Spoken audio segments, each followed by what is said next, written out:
नमस्कार मेरे दोस्तों। तो देखिए आ गया है राजस्थान पुलिस कांस्टेबल वैकेंसी का नोटिफिकेशन। चलिए तो आपको इसमें अंदर जो जो अति महत्वपूर्ण सूचना है आपको इस वीडियो में बहुत जल्द बता दिया जाएगा। तो चलिए बिना वक्त गंवाए शुरू करते हैं। तो देखिए दोस्तों 3 अगस्त 2023 को ये नोटिफिकेशन जारी कर दिया गया है, जिसके अंदर खास कर समान पात्रता परीक्षा 2022 जो हुई थी उसमें सेकेंडरी लेवल यानी कि 12th पास स्टूडेंट ही फॉर्म भर सकते हैं। इसमें पात्रता रखी गई है कि जो जिसने सीईटी किया है 12th पास से वो ही भर सकता है। और आगे देखिए दोस्तों, इसके अंदर भी एक ऑप्शन रखा है कि सामान्य वर्ग और ओबीसी वर्ग वाले जिन्होंने सीईटी में 40% अंक प्राप्त किए हैं वो ही इसमें फॉर्म भर सकते हैं।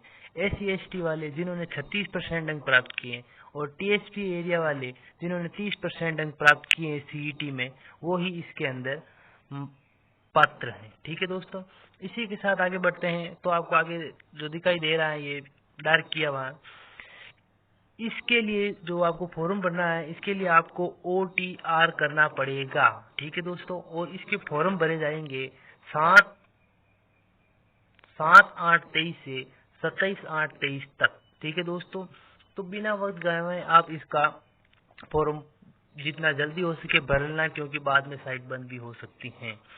इसी के साथ हम आगे बढ़ते हैं दोस्तों। तो इसके अंदर जब आप त्रुटि हो सकती है तो उसके लिए आपको 300 रुपये चालान भी होगा। तो ध्यान से फॉर्म भर लें। और इसका फॉर्म भरने का जो तरीका है वो यहाँ पर बता दिया गया है कि यहाँ पर आपको साइट दे दी गई है, ये लिखा हुआ है रिक्वायरमेंट 2.2.rajasthan.government.in। इस साइट पर आप जाके भर सकते हो और आप अपने SSO के अंदर जाकर इससे अपना जो सीईटी क्रमांक नंबर डालना पड़ता है, सीईटी क्रमांक नंबर डालने के बाद आप अपना OTR करेंगे यानी वन टाइम रजिस्ट्रेशन, जो राजस्थान सरकार ने अभी अभी शुरू किया है, जिसके अंदर आपको सिर्फ एक बार फीस भरनी है, उसके बाद कोई फीस नहीं भरी जाएगी। और इसके लिए फीस जो भरी जाएगी वो भी ज्यादा नहीं है दोस्तों।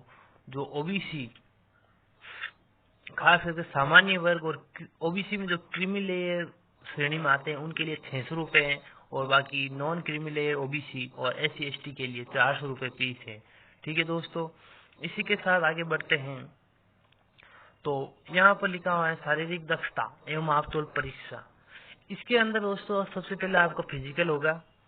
फिजिकल के अंदर 15 गुना लड़कों को लिया जाएगा, करीबन 52-53 हजार जो आगे परीक्षा में बैठेंगे। ठीक है दोस्तों, इसी के साथ हम आगे बढ़ते हैं।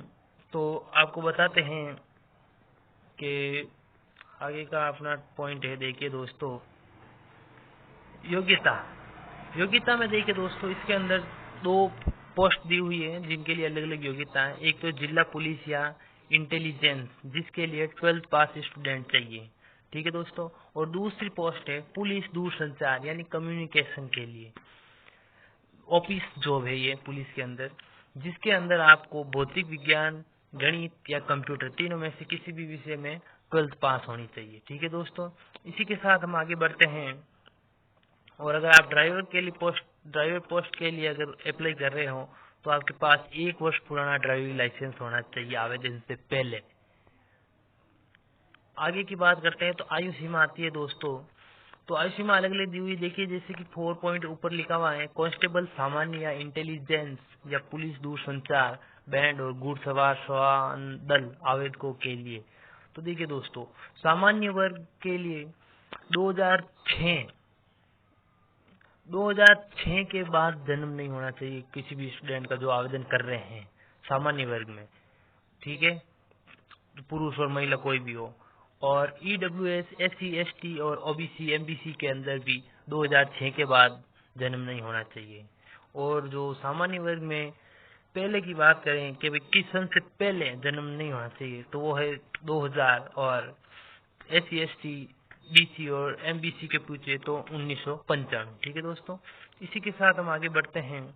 तो चालक यानी ड्राइवरों के लिए जो आयु सीमा रखी गई है, ये सामान्य वर्ग के लिए अगर कोई ड्राइवर में अप्लाई करता है तो उसके लिए 2006 है। 2006 के बाद उसकी जन्म तारीख नहीं होनी चाहिए और 1997 से पहले की नहीं होनी चाहिए। ठीक है दोस्तों, उसके बाद देखते हैं तो EWS, SC, ST, BC और MBC के लिए आयु दी हुई है कि 2006 के बाद जन्म तारीख नहीं होनी चाहिए और 1992 के पहले का जन्म नहीं होना चाहिए। ठीक है दोस्तों, इसी के साथ हम आगे चढ़ते हैं तो शारीरिक मापदंड के अंदर बताया जाता है कि पुरुषों में न्यूनतम ऊंचाई 168 और महिला में 152 होनी चाहिए और सीना जो है वो सिर्फ पुरुषों का नापा जाएगा, जिसके अंदर पुरुषों को 81 बिना फुलाए और फुलाने पर 86 होता है। ठीक है दोस्तों, और न्यूनतम वजन जो महिला में जरूरी है 47.5 kg। ठीक है दोस्तों, इसी के साथ हम आगे बढ़ते हैं। आपको इसी वीडियो में सारे के सारे जो आपके कांस्टेबल भर्ती के कॉन्सेप्ट है सब के सब आपको बता दी जाएंगे।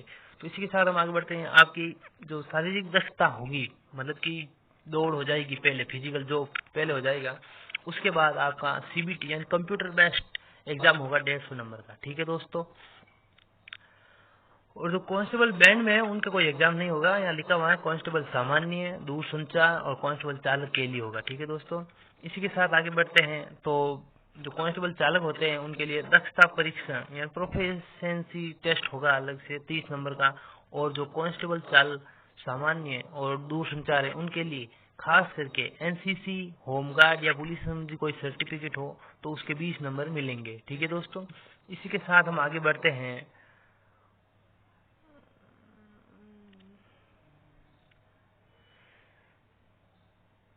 चलिए आगे बढ़ते हैं, और इसमें एक खास बात दोस्तों, 10 नंबर पॉइंट को ध्यान से देखिए।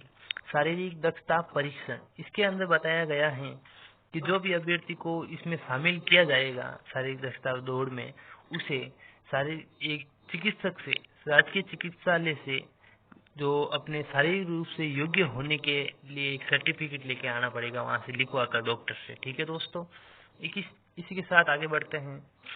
तो आपको बता दूं, जो दौड़ होगी शारीरिक दक्षता में 5 किलोमीटर, उसमें पुरुष 25 मिनट में, महिला 35 मिनट में, भूतपूर्व सैनिक 30 मिनट में, और जो TSP एरिया में SC ST है वो 30 मिनट में उनके लिए टाइम रखा गया है।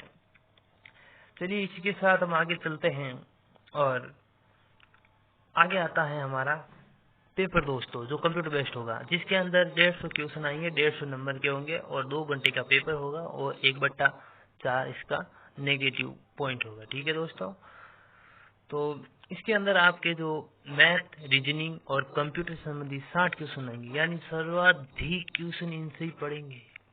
ठीक है दोस्तों, इसी के साथ ब भाग देखिए, जिसके अंदर general knowledge, general science, social science और करंट्स तथा वुमेन्स एंड चाइल्ड राइट्स से संबंधित राजस्थान सरकार की जितनी भी योजनाएं चल रही हैं वो उन सब से 45 क्वेश्चन पूछे जाएंगे, और 45 क्वेश्चन ही आपके राजस्थान के GK से पूछे जाएंगे, अर्थात इतिहास, भूगोल, कला, संस्कृति, राजनीति, आर्थिक स्थिति।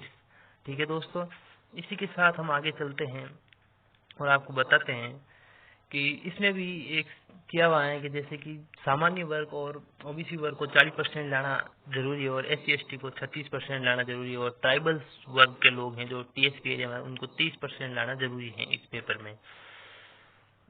इसी के साथ हम आगे बढ़ते हैं, और ये तो जो आपका जो प्रमाण पत्र होता है NCC का, होमगार्ड का, पुलिस का, उसके अंक दिए हुए हैं, आप इसको देख सकते हैं आराम से वीडियो को पॉज करके। इसी के साथ हम आगे बढ़ते हैं, और